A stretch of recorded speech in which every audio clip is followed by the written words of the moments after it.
One of the key things that's just starting to emerge in the identity landscape is active clients. Software just designed to help people manage their identity online or on whatever device they're on their mobile phone, help them switch between different identities along with revealing pieces of information about themselves and not everything.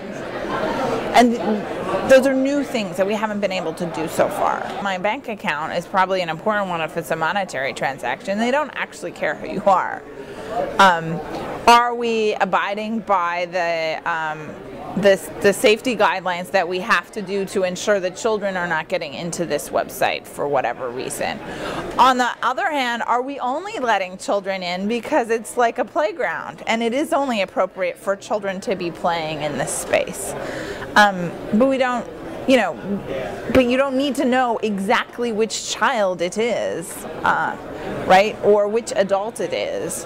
That we need to know these bits of information without necessarily revealing who you are.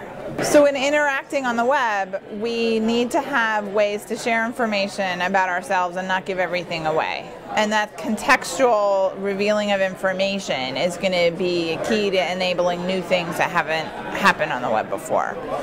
Particularly for people who aren't 100% open about everything they do all the time, which is most people.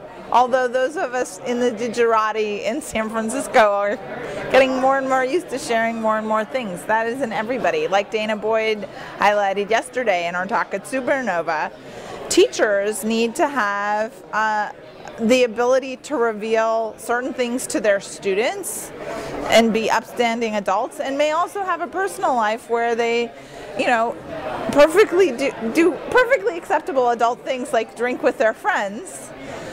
But that shouldn't be things that all of their students are seeing.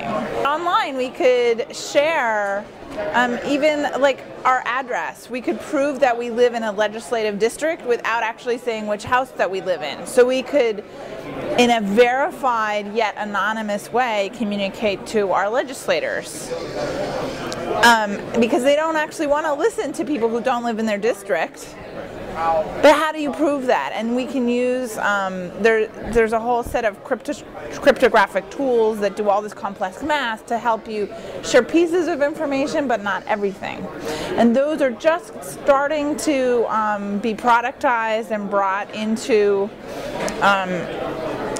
play and give people these new potentials. But that's in the next 5 years. So far we've just gotten where we have with like OpenID and persistent identity across contexts where you're linking your identities.